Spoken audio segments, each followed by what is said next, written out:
Dieu m'aime.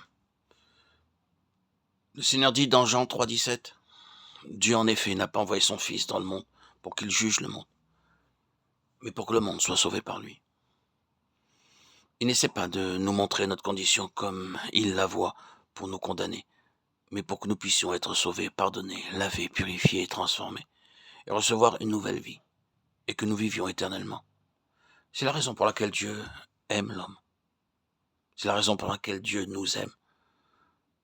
C'est la raison pour laquelle Dieu aime l'humanité tout entière. Voyez-vous d'abord tel que vous êtes, et ne vivez pas sous de faux semblants. Le diable fait toujours tout pour nous tromper. Nous pouvons dire, je ne suis pas si mauvais, je suis un pécheur, mais pas trop mauvais. Que vous ayez commis un péché ou sans, le résultat est le même. Vous pouvez prendre une goutte de poison, ou même le verre plein, vous mourrez quand même. Le contact d'une main sale sur un blessé peut entraîner la mort. Une infirmière par négligence, par des mains sales, peut entraîner la mort d'un malade. De la même manière, même une pensée pécheresse est suffisante pour provoquer la souillure. Vous n'avez pas besoin de commettre le péché pour être souillé et devenir pécheur. Par la parole de Dieu, nous savons que même une pensée coupable ou une idée peut corrompre et souiller notre être entier, et ainsi nous empêcher d'entrer dans le royaume de Dieu. Mais grâce soit rendue à Dieu. Il y a un moyen par lequel nos péchés sont pardonnés et nos vies pleinement transformées. Si un homme est en Christ, il est une nouvelle créature. Personne n'est qualifié pour entrer dans le royaume de Dieu parce qu'il est chrétien de nom. Par exemple, beaucoup de personnes ont un chien et elles donnent à ce chien un très joli nom. Quelques-uns appellent leur chien Henri ou Napoléon. Mais le nom ne fera pas de lui un Henri ou un Napoléon.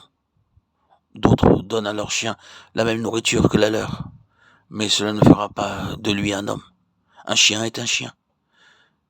Des dames donnent à leur chien un lit comme celui dans lequel elles dorment, mais le chien reste encore un chien. Il faudrait qu'un chien devienne humain si un homme voulait en faire son associé. Pareillement, ce n'est pas un nom chrétien qui nous qualifie pour le royaume de Dieu.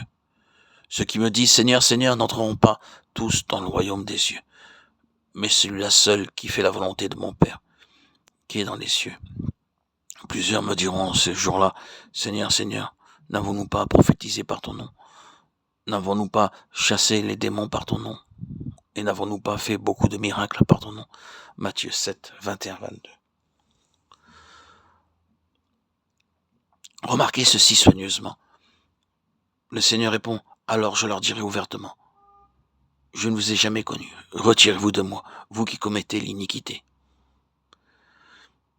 Quelle triste condition, c'est un avertissement solennel. En ce jour, il y aura des personnes qui diront, nous avons donné de merveilleux sermons en ton nom, nous avons donné beaucoup d'argent et construit beaucoup d'églises en ton nom.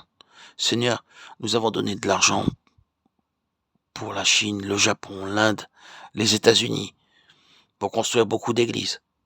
Mais le Seigneur dira, je ne vous ai jamais connu, jamais. Retirez-vous de moi, vous qui pratiquez l'iniquité. Un avertissement solennel en vérité. Et ce ne sont pas mes paroles. Si nous ne sommes pas unis en Christ, en devenant une partie de lui, et si la vie de Christ ne coule pas en nous, nous n'avons aucune part, ni aucun héritage dans le royaume de Dieu. C'est pourquoi nous devons faire attention. Nous pouvons tromper nos amis, mais pas Dieu. Si quelqu'un n'a pas l'esprit de Christ, il ne lui appartient pas. Romains 8, 9.